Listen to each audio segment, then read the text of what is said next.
Right then, lads, welcome back to Cossy's Arsenal podcast. My name is Cossy. Good morning, good afternoon, good evening, wherever you are in all parts of the world. I've been disturbed by electricity, but we are back, and this is the first episode of the Arsenal Morning Show, where we'll be discussing lots of Arsenal stories in the morning. So, we're going to be running through a couple of them. Ramsdale coming back, Flores, of course. Today, we expect a new face, we expect a new member in that Crystal Palace game. So, of course, we'll be talking about him. Victor Osimhen, DCL, Leno, and Ruben Neves as well. Reports from the Athletic claiming the Arsenal will be getting a chance to sign Ruben Neves, and Wolves are actually very open to selling the player in the summer. They're looking at a couple of alternatives that is according to David Ornstein. So we will try to look at who the alternatives are, and how big or how huge a boost that is for Arsenal. Smash a like on the video, do subscribe to the channel as well. Thanks everybody for joining me this afternoon. Let's get the party started. Forward, Van Persie! Wonderful goal from Van Persie! Lacazette, here he is! Brilliant finish! He took it first time, and with devastating effect!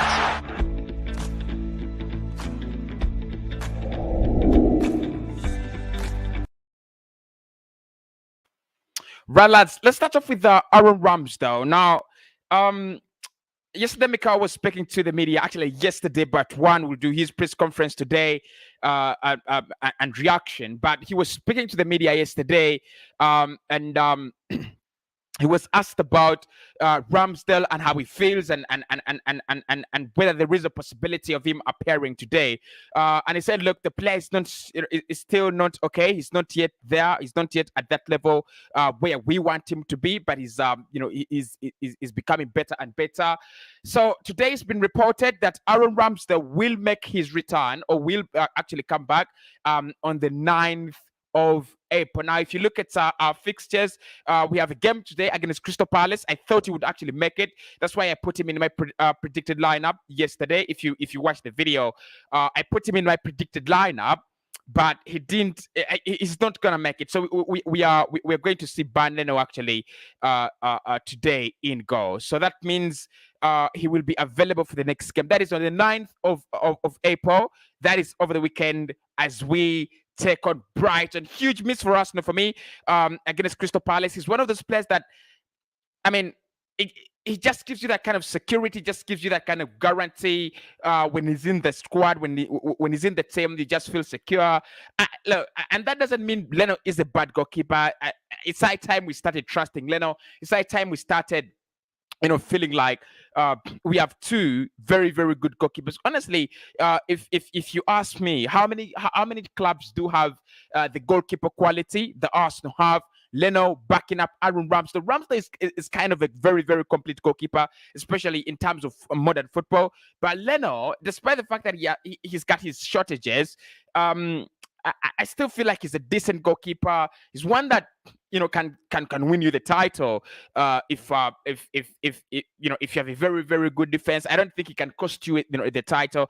I don't think if Leno played the remainder of the games, I don't think that would actually jeopardize our chances for top four. I don't think. Look, he's a very, very good shot stopper. He has very, very good reflexes. Maybe not as a character as Aaron Ramsdale. And the reason that's why, honestly, we've loved Ramsdale more is the kind of character that he has. That kind of zeal, that kind of drive that he has. There is something extra about him. It's not just the football, and that's why the fans have actually loved him. So for me, it's a huge boost that he's coming back. Looking at the games that we have to play remaining, it's a very, very huge boost, because if you look here, we have Crystal Palace. He's not going to be available, but then we have Brighton at home. That is not an easy game. We have Southampton away. That is not an easy game as well, and then United and Chelsea coming in later. So look, you've got to believe, and you've got to agree, we desperately need him in the coming fixtures. But for the Crystal Palace game, look, I think Leno did very well against Aston Villa. I don't know what you people think, whether he was not actually challenged enough, but that is going to be the way forward for Arsenal and their goalkeepers. I don't think they're going to be challenged a lot unless you're playing. We are playing Liverpool or City or Spurs or Chelsea. I don't think that our goalkeepers are really going to get challenged a lot. It's all about being in top form, and it's all about being able to play with the team and trying to be part of the team, because that is what Mikel requires from his goalkeepers. You need to be able to play with your feet very well, and then you need to be very calm. You need to be that kind of player that the team can actually fall back to you whenever there is need. But Ramsdale, lads, look. It's been outstanding ever since he signed for us. It's been very, very good. The fact that he's not in, it just speaks volumes that everyone is scared. Everyone feels like Leno is just not good enough. And let me ask you, lads, do you think Ramsdale is miles far from Leno, or you think Ramsdale has just done what Leno failed to do? Because listen, in Mikel Arteta's first half season, when he took over from Unai Emery, you still remember Leno was one of our best three players, and that was by merit, because there was a time when our team was really doing very, very poorly. There was a time when Arsenal really needed big performers to stand up onto the big stage. I think then it was Guendouzi, it was Saka, Aubameyang and Leno. Those are the four players that I remember stood their ground, despite the fact that we were really performing poorly. And you remember all the mess that we were in, psychologically, physiologically. Everything was wrong at that side, at the Arsenal side. But Leno stood there, and Aubameyang and Saka and Matteo Guendouzi. Those were the four best performers in Unai Emery's last season at Arsenal. So Ramsdale, lads, yes, he's coming back. Not in this game, but in the next one. And I'm really, really glad, because those upcoming fixtures are not very, very easy. Now, another update as we go into that game at Selhurst Park today is about Tomiyasu and Gabriel Martinelli. Now, Martinelli, of course, missed the Aston Villa game. Mikel was asked whether he was it was something serious, but then he said, look, it's just a knock, it's just something small. He was feeling uneasy, he was feeling unwell, and he will be back in action. Good enough, very, very good enough. He actually made his debut. Was it even his debut? If it was his debut, then Brazil are not serious. But of course, I cannot blame Tete at the moment. Tite, he's got a lot of talent on his hands to manage. But of course, we saw Gabriel Martinelli make his debut for Brazil. That is in the international break. So we expect him to be back as well. Thomas Partey, there were rumors that he's feeling uneasy, but yesterday he was training, and today he has also appeared in training. So we expect all those players to be around. But then the big thing is around Tomiyasu, because Tomiyasu has also been out for some time now. And Cedric, to be fair, lads, I'm going to ask you a couple of questions. Do you think Cedric has actually done that back position, that right back position service when Tomiyasu has been away? Because it's a point of concern for me. To me, it's a huge point of concern. I think Jurgen Klopp was speaking about Joe Gomez's performance against Watford, because Joe Gomez replaced Trent Alexander-Arnold, and the comments of Jurgen Klopp were, it's not Trent, it's the position. And when I look at how Tomiyasu has actually played in that right back role at Arsenal, I feel he's done its service. I feel he's really, really done very well. So I'm going to ask you, lads, do you think it's the position? Do you think now our team has formed a very good structure that whether it's Saka or Pepe, they will do well? Whether it is Leno or Ramsdale, they will do well? Or do you think it's just Cedric's brilliance? He started off the season very, very poorly, by the way.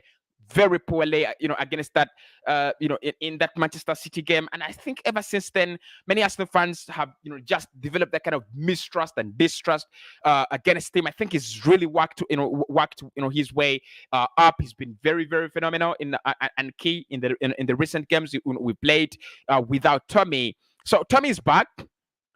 Question: does he get into the side straight away? Because that's a huge question. Does he get into the side straight away, or should we actually, give him some time before he comes back? Because that's a huge one as well. My light is blinking. I mean, it's just a mess today. It's just a mess. It's just a mess. Just a minute.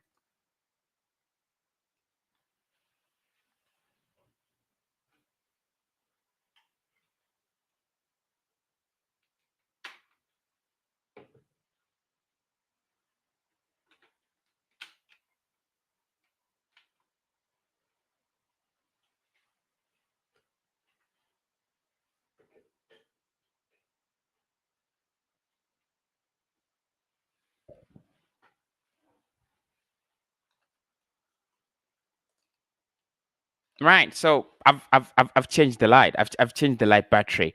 It's been disturbing. Right. So look, I was speaking about Cedric, and honestly, lads, in my opinion, I think Tomiyasu should come back in the squad right away. I think, look, we formed our 11. We formed our 11 under Mikel Arteta, and they're doing well, despite the fact that Cedric has come in and done well. I don't think that should destabilize the structure. Maybe in the summer, we will think about the fact that Arsenal needs someone who's a little bit more progressive at right back and things like that. But at the moment, with all my heart, I'm gonna say Tommy should actually come back at right back straight, and he deserves it. We've seen players like Granit Xhaka and under Mikel Arteta. At the moment they're fit, they come back straight. And so, in terms of the latest team news today, Ramsdale coming back on the 9th of this month. That is over the weekend. Then we have Gabriel Martinelli is back. Tommy is back as well, and I don't think we have any other injury issues at the moment. It's basically Ramsdale who is a point of concern. Now today, the squad that has traveled to Crystal Palace at the Selhurst Park, Marcelo Flores has traveled. Now, Marcelo Flores, some of you might not know, Marcelo Flores is a very young, exciting player. Very, very, very exciting. I mean, look, we've seen so many players from the academy. He plays in that number 10 role. He's done well this season.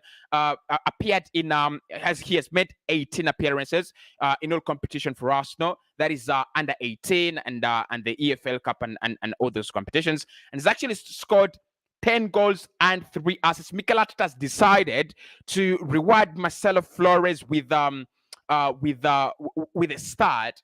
I'm not gonna lie, lads. I'm not even going to lie. He deserves it. He 100% deserves it. And look, I love Miguel Aziz. I love Charlie Patino. Those young players, they're just phenomenal. They're just good. But Marcelo Flores, there is something about him. He's got that kind of, I think. Look, first and foremost, I love the hair. Look, I just love players with hair. Luka Modric and things like that. But he's got that eye and that ability to see a very, very different picture in the game. Kind of like Martin Odegaard and Pedri. Yesterday I was watching ESPN, and the points of the comments made by was it Sarah? I think it was. On Martin Odegaard. Sorry, on Pedri. He was saying that Pedri is one of those players that are able to see the game in slow motion. And I think we need players like that. Odegaard is very good, but of course, if you look at Arsenal, Odegaard is the only player that does that. And I think Marcelo Flores would be another one.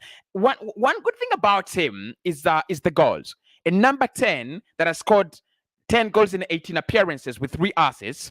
I think that is remarkable, right? You just need a player like that. You just need a youngster like that. So he's brave. I think the manager can trust him. It's a very, very important key aspect of the game. If the manager can trust you, I think he's one player that the manager can trust. He's hardworking, and if he gets a chance, then we will see him today. Hopefully, if Arsenal can lead by 3-0, then we might see Marcelo Flores. But he's another exciting one. Very, very exciting. I think. Look. The future for Arsenal is very bright. Balogun, we have Balogun in there. We have Marcelo Flores in there. You have Miguel Aziz, who I think is so exciting. Charlie Patino, Hutchinson as well. So today, lads, if you see that young lad, Marcelo Flores, let's give him all the hype. Now, moving on to the transfers today. Let's start off with The Athletic. They've been reporting through David Stein that actually this is what he's actually written, my man. David Stein, very, very credible journalist, working with The Athletic. He said Wolves are preparing for possible departure of Neves and Joao Moutinho by looking to sign 2 central midfielders. They're looking at Sporting CP's duo, Nunes and Palhinha. Right. And they're saying most likely move for Nunes, currently Barcelona. Moutinho contract expiring at the end of the season as well. Right. So let's get to this. I mean, look, it's a huge job. It's a great job that Bruno Lage has done at Wolves. But at one point in time, you've got to agree that there will be a departure. There will be departures. If you're manager at a club like Wolves, you know that there are going to be departures. There will be departures, at any point in time. So Bruno Lage was speaking over the weekend, and he was asked about the future of those 2, and he said, okay, success. Big up to Success in the chat. Big up to Kamara in the chat, and big up to Taika Joseph as well in the chat. Right. So Bruno Lage was asked about the fact that Ruben Neves could leave in the summer, and his comments were really, really interesting because he said, "Look, we cannot deny the fact that he's a good player and he's eyed by many clubs. We would love him to stay. Obviously, if he leaves, it would be a huge loss for us." Now, the way he spoke really showed that there are high chances that Ruben Neves is going to leave in the summer. Now, I'm not saying he's going to leave 100%, but I think he will definitely leave. He will definitely leave in the summer. United, Arsenal, Barcelona are interested. According to, I'm going to give you 2 sources, my 2 sources, very, very trustworthy sources, and then you will decide on what angle you want to take. The first one is from Nicolo Schira. He put this information out, I think, one week and a half ago, and he said Arsenal are still very much interested in contracting Ruben Neves. He is their priority in terms of signing a midfielder, and they're in talks with his agent George Mendes. Now, the other information was from is from The Athletic. The article that we've just read about now from David Stein, and it says, look, at the moment for Ruben Neves, the likely destination is FC Barcelona. Now, let's look at these 2 scenarios, lads. Ruben Neves wants Champions League football. Yesterday, Xavi did manage to win against Sevilla, taking Barcelona to second. They are only 9 points. They are only 12 points actually behind Real Madrid with a game in hand. That makes it 9, doesn't it? But the point here, lads, is Ruben Neves will want Champions League football. Can Arsenal qualify for the Champions League? Because all these names that we're going to talk about today, Ruben Neves, DCL, Osimhen, they all want Champions League football. They all want to play at the highest level, in European football. Actually, the World Cup is a big thing, right? And I think it's a big thing, and it adds more value because it's played every after 4 years. This kind of nonsense of Arsene Wenger that it should be played every 2 years, it's ridiculous. And why I respect the Champions League, this competition is played season in, season out, year in, year out. But everyone says, look, I want to play in the Champions League.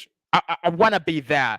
It never gets boring, does it? It never gets boring. And the kind of euphoria, the reason Arsenal and Tottenham at the moment, that just at the thought of going back to that competition, going back there, challenging at the top level. Look, we might not even win it. We might not even get out of the group stages if we go and we are put into the same group as, look, maybe PSG, Bayern, and and Dortmund. We might not even get out of the group, but you could care less. We could all care less. We want to be there.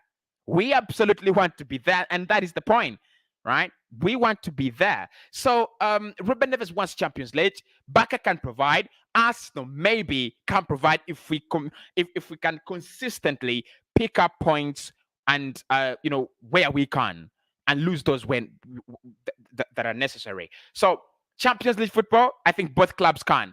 But the huge question is going to be about the manager.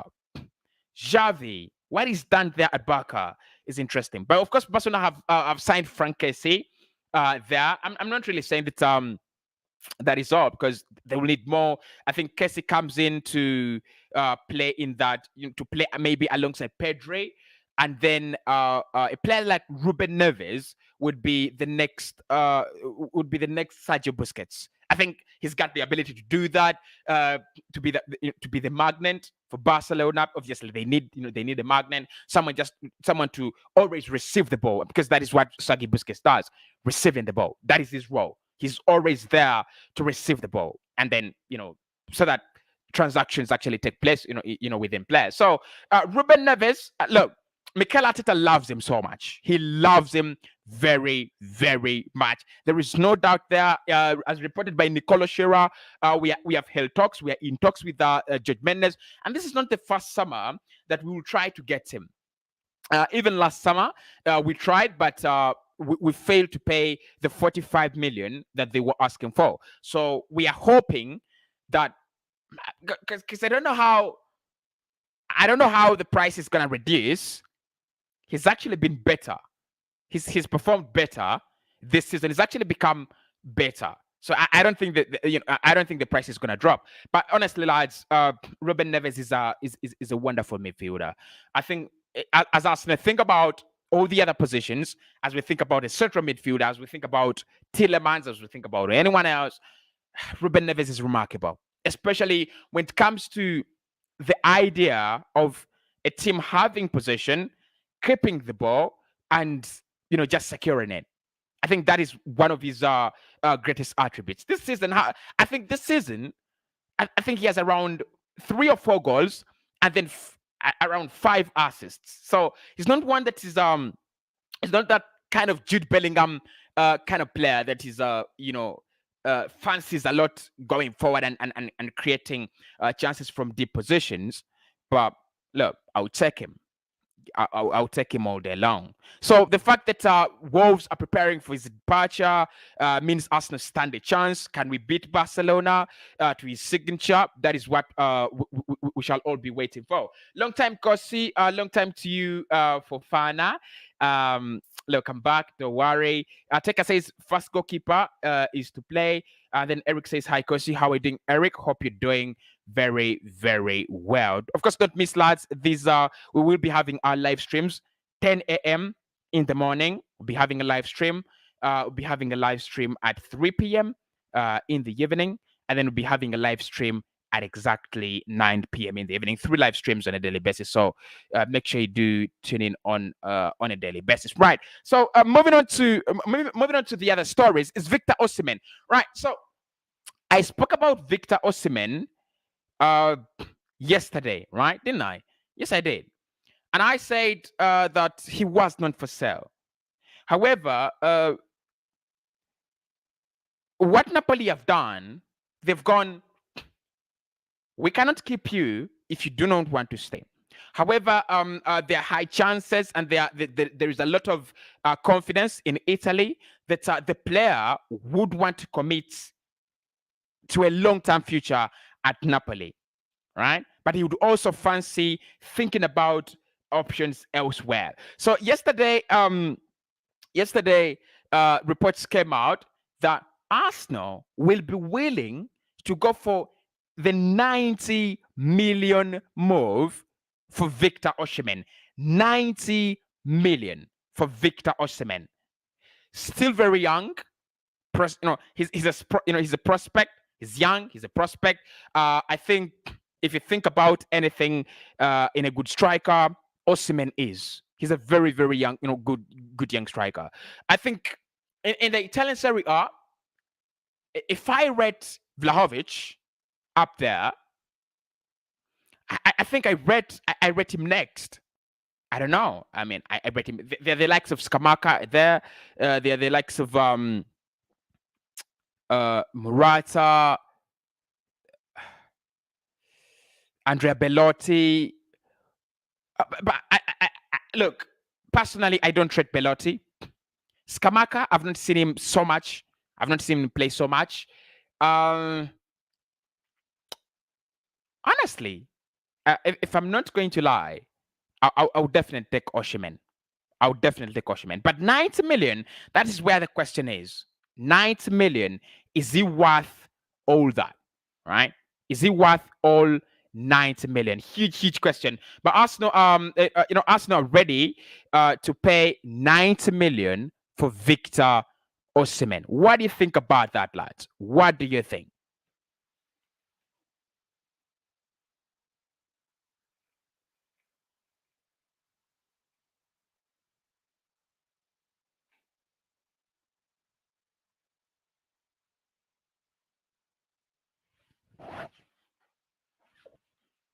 So I'd love to get your thoughts on that.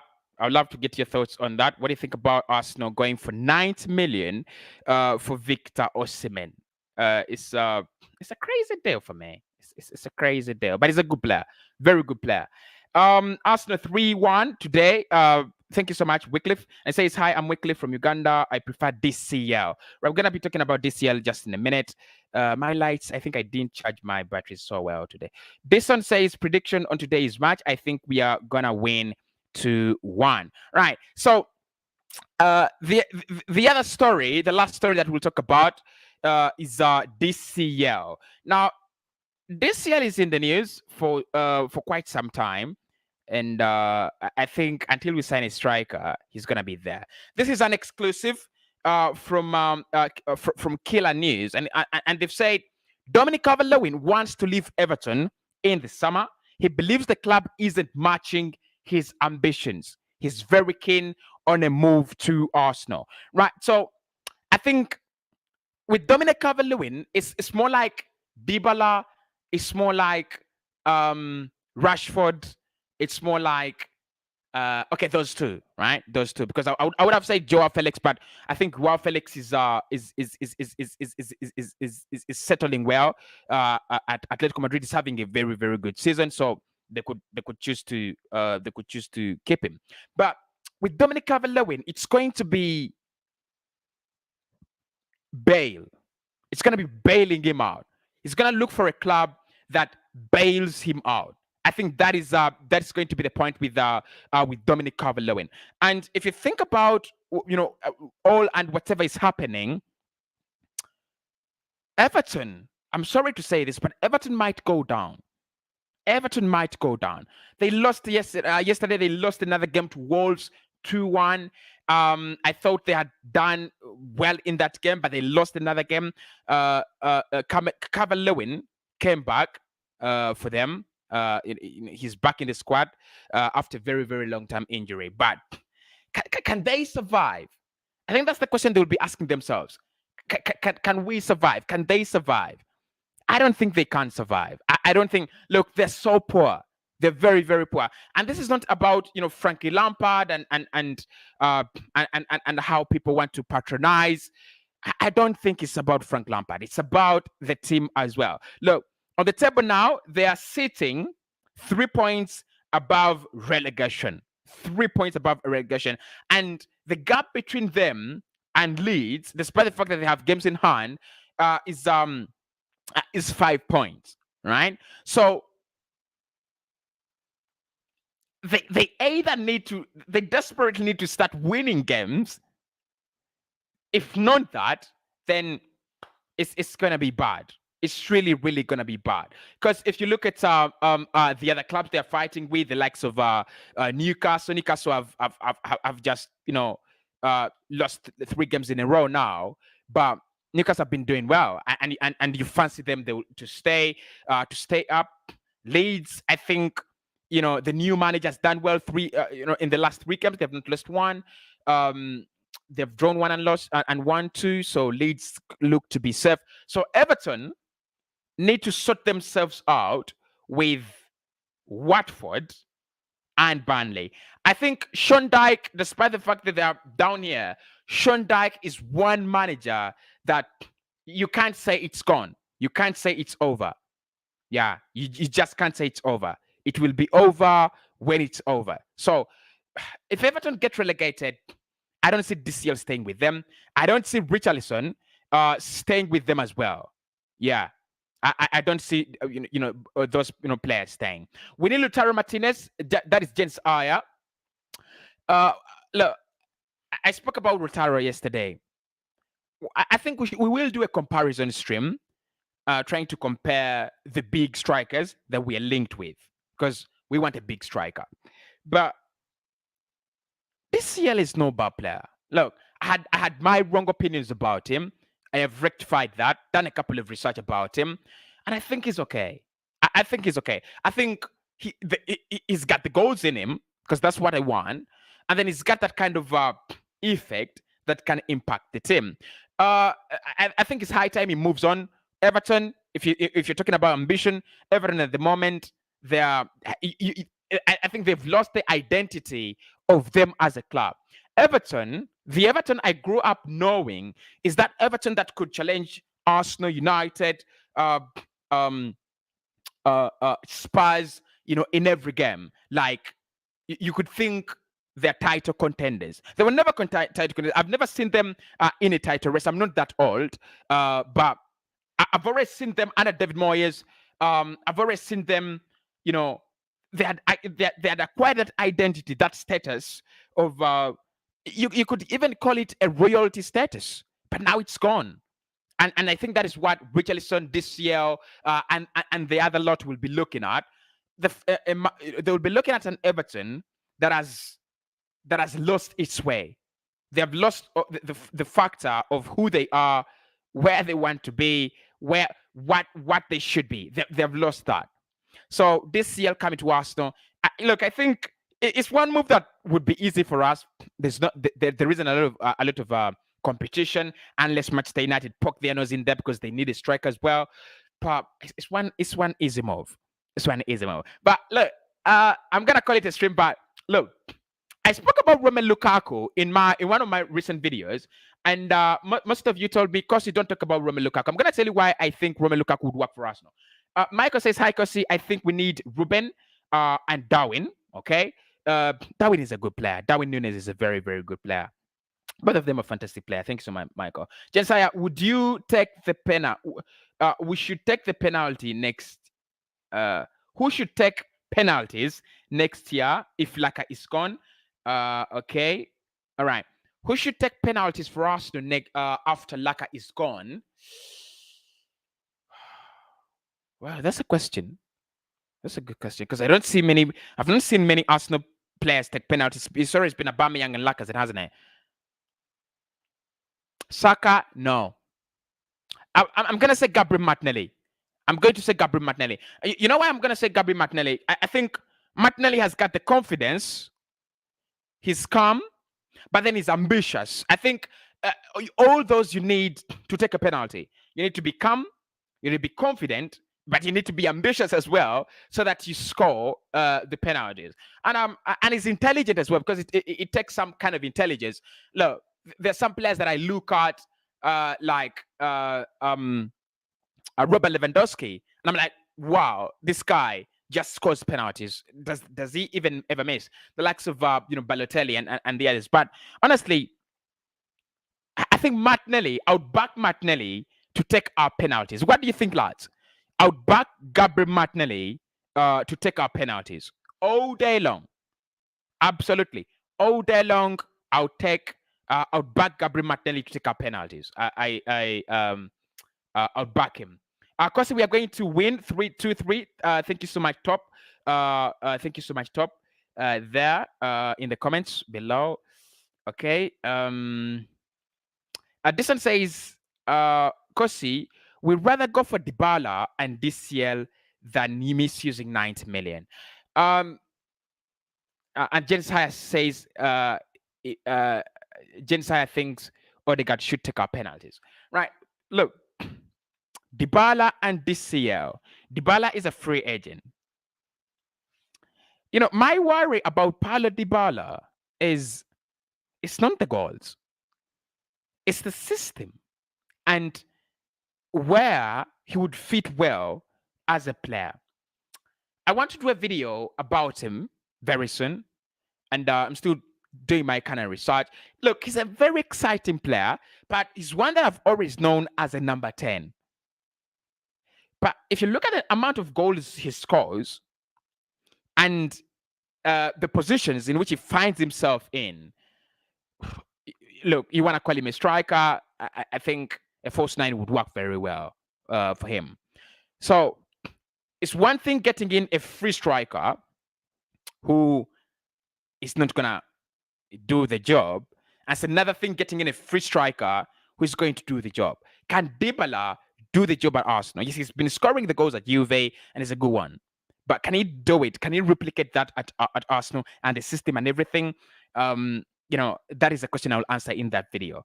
DCL, look, I'll take DCL for 40 million or 45. But if it goes to 70, if it goes to the likes of 65, paying the English premium, that is where my problem is. And then Jensaya, Odegaard taking our penalties. It's a difficult one. It's a difficult one. Because, yes, he's calm, he's intelligent, but is he that ambitious? I don't think he's that ambitious in front of goal. I mean in front of goal. I don't think it's that ambitious. Wycliffe says, I go with Gabi or Smith. No, I wouldn't give Smith Rowe my penalties. I wouldn't give Smith Rowe my penalties, honestly. And then Jensaya says, penalties to Erling Haaland if we sign him.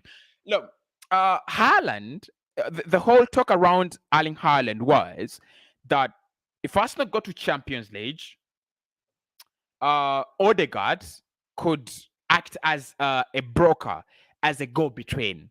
But, let me tell you something else. Arsenal are a good team. But right now we cannot sign Lionel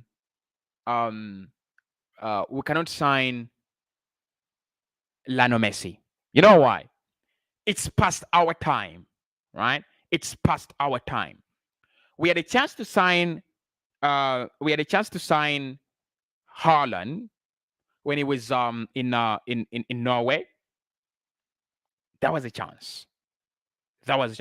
And I think the fact that he went to Dortmund, the fact that a high-profile talent goes to Dortmund means it's either you've got the money, and it's not all about the money. Fabrizio Romano has come out and said, look, decision is coming.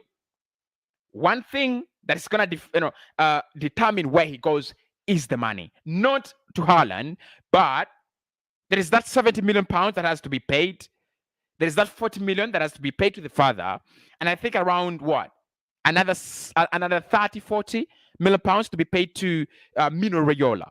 So the deal, Dortmund have to take their 75 million, and then Raiola will take 40. That is already 110. And then you have the 40 to the father, which is around 150 million.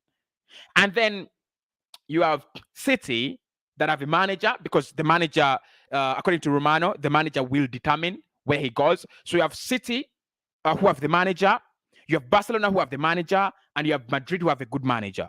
And then the project will also matter. And then there's so many things there. There's so many things.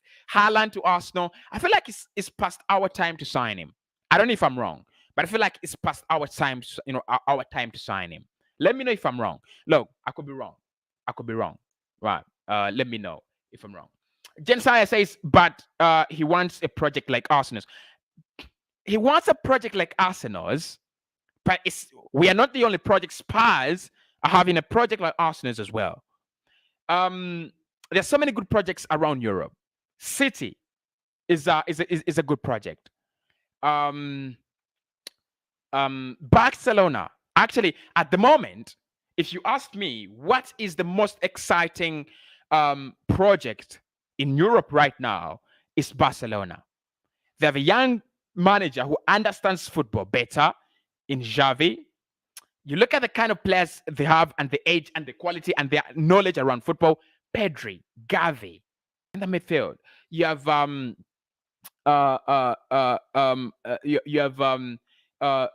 Cossy now joining, Christensen now joining, Rudiger could join at any time. Aubameyang is there, Ferran Torres, Ousmane Dembele, Traore, Adama Traore is there. Well, it's exciting. It's very exciting at Barca. Honestly, it's very exciting. Okay, how are you doing, fam? How are you doing, Omar Mane? Oh, my man, Omar Mane, big up to you. How are you doing? Hope you're doing well. This one says Ben White and Gabriel Martinelli should take our penalties. Ben White, I've not seen Ben take a penalty. I've not even seen him score a goal. I mean, it's an interesting, suggestion, isn't it? It's an interesting suggestion. This one.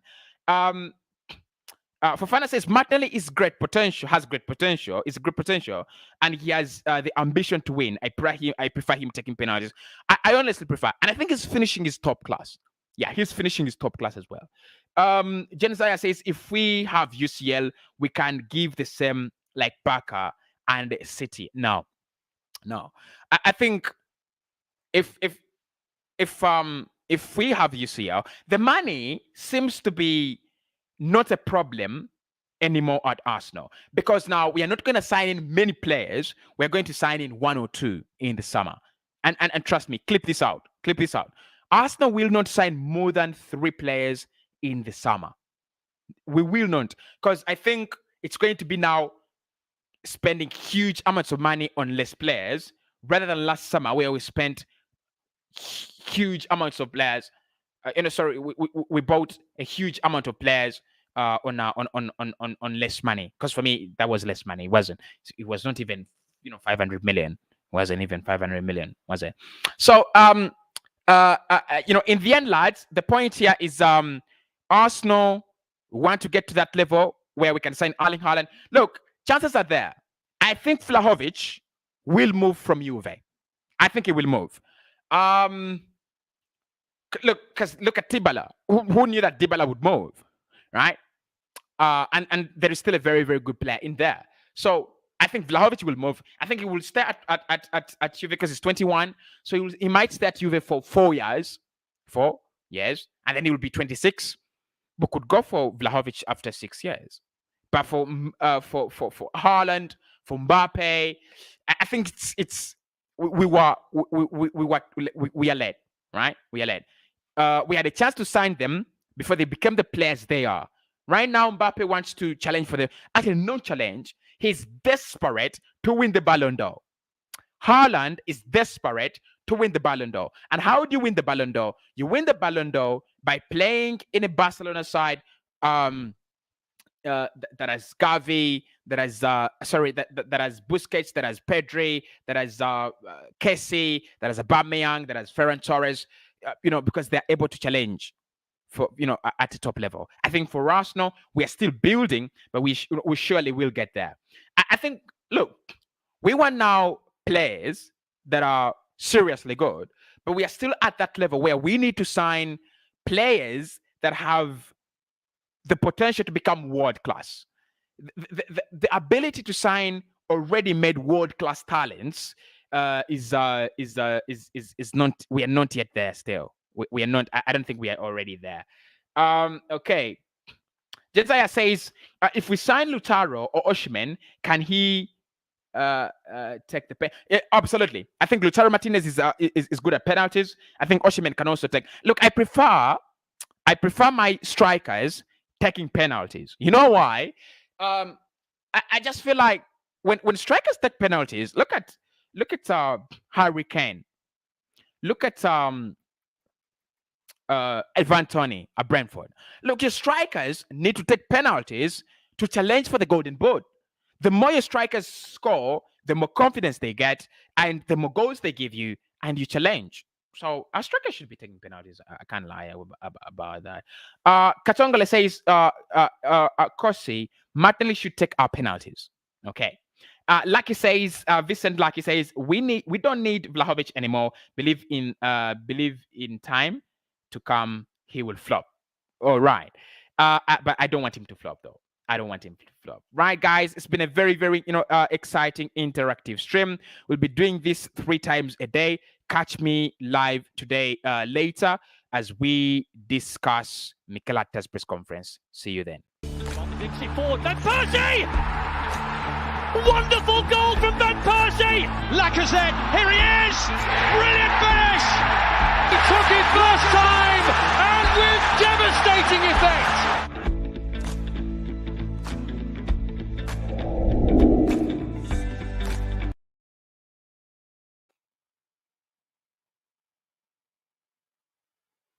Anyway.